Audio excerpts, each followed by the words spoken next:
Unfiltered truth, bold insights, and clear perspective. This is Inside Politics with your host, Kevin Klein, with his guests, Geoff Currier and Royce Koop. Buckle up, and let's get to straight talk. Hi, I'm Kevin Klein. Welcome to another edition of Inside Winnipeg Politics. I am joined by two of my columnist friends from the Winnipeg Sun. We have Geoff Currier and Royce Koop. Royce is also a professor of political sciences at the University of Manitoba. Gentlemen, I want to start off with the actions of the Premier of Manitoba, who has been on social media more than Elon Musk, for goodness sakes. He's doing videos on TikTok and he's talking about how the cancellation of the alcohol sales in Manitoba just stopped Trump in his tracks. Just stopped this whole tariff thing. He put out he's putting $34 million into a Churchill Northern Port. Need to talk about that because that's a waste of $34 million. We've got a website that they launched. I want to talk about that. There's so much I want to talk about this, but first and foremost, is our premier really using this as an opportunity to get himself screen time, or are these actions that are actually going to make an impact? Screen time matters. If you're in politics, screen time matters, right? Well, but does it? I But mean, there isn't a let's. politician in Canada not trying to get screen time, right? Oh, don't get me started on that. The hypocritical politicians in this country are driving me insane. The jumping on and off this Canadian team or Team Canada bandwagon, I'm pretty sure our healthcare system's going to have another crisis because of the many sprained ankles from politicians that are now jumping on the bandwagon of Team Canada, and later they'll jump off because it won't be popular again. I look at the $34 million to Churchill. I have talked about for a few weeks now the need for a northern port. It is so important to Canada. So they give $34 million to Churchill. Here's my issue. Churchill can't have a year-round port. It freezes 5, 6 months. It's frozen. It will not be an effective port. Why aren't they pouring money into the Port Nelson, into that area, or Fort Nelson, the river there? Because that could be year round. It's indigenous led. So why isn't the money going there? Royce, what is he doing with this? Yeah, I'm not really sure. I think that one of the issues we have with this tariff threat is that your premiers are trying to get screen time. They're trying to show that they can respond, that they can help people in the face of this threat. There's actually not a whole lot that the premiers can do. Some people have done a good job, but some of these responses, this buy local website, the question of selling American booze in Manitoba liquor stores, it's not really going to have much of an impact. The real problem is that we have a vacuum when it comes to federal leadership in this country right now. Like there's no one at the switch, that people are asleep at the wheel in the federal government. And so I think that premiers kind of feel not totally wrongly that they have to step into the fray and they have to take on a leadership role. Well, the truth is when it comes to tariffs, when it comes to other countries, when it comes to the border, this is federal jurisdiction. We need real leadership at the federal level, rather than some of these actions that premiers are taking that are kind of ineffectual, to be honest. They're not going to have a big impact. But Royce, didn't the Prime Minister immediately respond with counter tariffs? Yeah, yeah, and he did speak with Donald Trump. You kind of wonder if Trump was going to delay it by 30 days, no matter what. That was the plan all along. What have we seen from Justin Trudeau since then? He's been absent. We've been hearing more from the Liberal leadership candidates since then than we have from the Prime Minister or the cabinet, members of the cabinet themselves. But you know what? I don't want to hear from any of them. I'm going to be quite honest right now. I don't want to hear from any of them. I want them to get some stuff done. Like we've been given a reprieve of the tariffs and whether or not they come or they don't come. Really, I listened to this talk show host out of the United States the other day who was referring to the Jimmy Buffett song "Come Monday," saying that's how he. It was a Fox News guy saying that's how he looks at Trump. Right? Whatever he says on Saturday, take a breath, relax, go grab some hot wings, and think about it. See what he actually does come Monday. But I want to see our politicians actually roll up their sleeves and start putting in legislation. Take away the trade barriers between the provinces. Let's make that a priority. Let's get. And now you talk about not many premiers doing much, but I got to give a shout out to the premier of BC, Ebby, who automatically is removing the red tape to get mining started in British Columbia. He is taking aggressive action to get minerals out of the ground. That is what we need to do. That's what we should be doing in Manitoba. Yes, we don't have federal leadership, but we haven't had it for 9 years. So, I mean, and we're not going to get an election right away. Everyone's waiting until March. And I mean, I hope that not one NDP or Liberal gets elected because they're the ones that are holding this all off.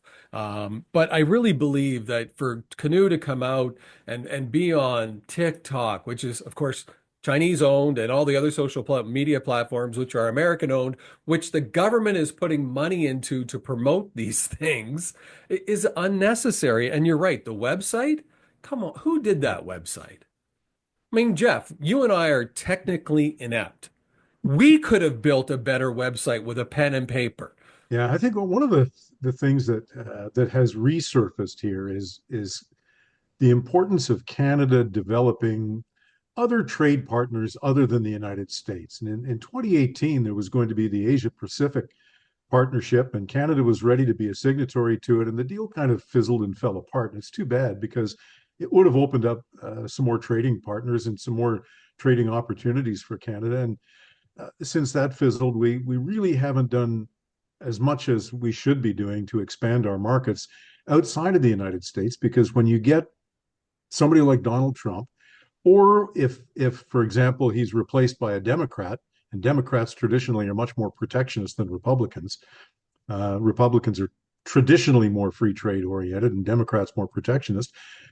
We're at the mercy of our largest trading partners. So that if things like tariffs come into play, or if more protectionism comes into play, we haven't developed those other alternatives. And I think this is another wake-up call for that. Now we'll see if we actually follow up on it. Yeah, you wrote about this in the Sun a while ago, Kevin, the idea that the threat of tariffs has had some positive effects. It's brought about action from people like you mentioned, David Eby.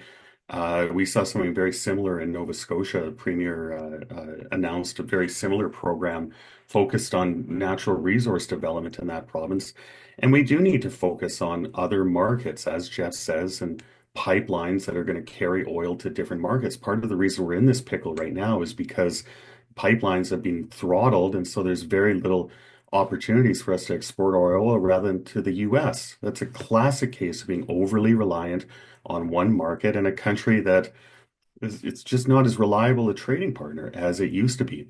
There's opportunities to fix that, and we're going to need a federal government to take an active role in that as well. But is it not accurate that we can't get oil from Alberta to our own East Coast? We don't have a pipeline that runs within Canada. It all has to go through the US. And wasn't that Quebec that put the kibosh on that? Like Quebec said no. So we're fighting amongst ourselves. So I don't know how we start saying, well, we got to start trading with other partners. We got to look for other partners. Without a northern port, we got to go through the U.S. Going to have to go through the U.S. in some way, shape, or form, right? If we don't get our own oil and gas across our own country, we're stuck with the U.S. Or we better build a northern port and find a way to go around Quebec. So now we got to, we're fighting with the U.S. We're going to fight with Quebec. I just think we're in a position right now where I really want to see, I don't want to hear from politicians. I just want to see them get stuff done, work on the trade barriers. I will point out, just real quick, because I don't want to go on about this, but 6 months ago, you would never have heard this release from the RCMP. And I want to read it to you because it's a quote. We want to be clear. We have the partnerships, the technology, and the resources in place to respond to the border and stop illegal activity. Well, 6 months ago it would have been, hey, come on over. We'll get you a hotel. We'll get you something nice to eat. We'll pick you up. We'll give you a ride. Where do you that's still true. That's still true. Is it? That's still true. Of course it is. If you walk across the border, you're in. Once you're on Canadian soil, they don't grab you by the scruff of the neck and throw you back across the 49th parallel. Once you're on Canadian soil, you're in. So we're not grabbing those people that illegally cross into our border, that are legally in the United States, and sending them back to their home country. You can't. Once they make a claim to come in here, Royce can talk more about this.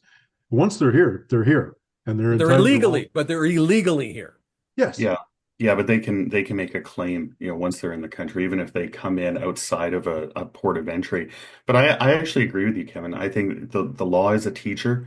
When we send these kinds of messages, people listen. You shouldn't come. It's dangerous. You're going to be you're arrested. You're going to be assessed by the CBSA. For a long time under the current federal government, there was a different message. Canada is open. We will welcome you. And the thousands of people crossed over in one place in Roxham Road. There were police there to help you carry your luggage across the border into Canada. So these kinds of messages, I mean, even if there hasn't been a giant change in policy, changes in the messaging, they make a big difference. I think this is good. So do we blame the media then? Because just quickly, you talked about how Freeland and Carney are getting a ton of media attention, not just here, but in the United States. They're like spokespersons for Canada right now, the heir apparents, if you will. But should we be having these discussions? And I mean, the media is pushing the Made in Canada, the Team Canada. Shouldn't we actually be holding politicians and their feet to the fire? Because we had a 30-day reprieve. We could be right back where we were a few days ago in less than 30 days. And what's getting done? What action has actually been done? 10,000 troops to the border, waiting to see that happen. We're doing better at our border with the RCMP, with helicopters. That's great. But what else are we doing to prepare so that this never happens again? That's my problem. Yeah. What Yeah, should the question is, what should be happening? What's the solution? Who's got it? Well, shouldn't they be knocking down trade barriers in Canada right now? Shouldn't we be fast tracking like they are in BC to get our minerals out of the ground? The Well, longer we wait, Brian Pallister was trying that a decade ago and got nowhere with it. why? He was talking about that the whole time he was in office and got nowhere with it. But isn't it the federal government that can make that happen? Well, you need their Royce? assistance for sure. Yeah. Yeah, to some extent, the federal government does have an important role to play, a kind of coordinating role. We're in a very dangerous situation right now in which we have people that aren't Canadian officials. They're liberal leadership candidates speaking in the American media. In fact, they're more visible than actual cabinet ministers. Well, if you're running for the leadership of a party, you have very different interests and very different concerns than if you're the prime minister or a cabinet minister. Their goal is to win the leadership, and they should not be speaking on behalf of the country in that capacity. It's actually very concerning, and I would hope that Justin Trudeau or someone in the Liberal Party would be reining these people in. You don't actually speak for Canada right now. You don't even speak for the Liberal Party, and let's not pretend otherwise. Well, we'll leave it at that. I think that maybe one of the most important things then is we need to find somebody to speak on behalf of Canada and get to work on behalf of Canada, because obviously nothing's happening. And again, some of the work that I'm seeing being done here, right here in Manitoba by Wampcanoe, put the $34 million towards a port that can be open year round and that will actually do what we need done. And please eliminate the red tape and let's start getting our minerals out of the ground.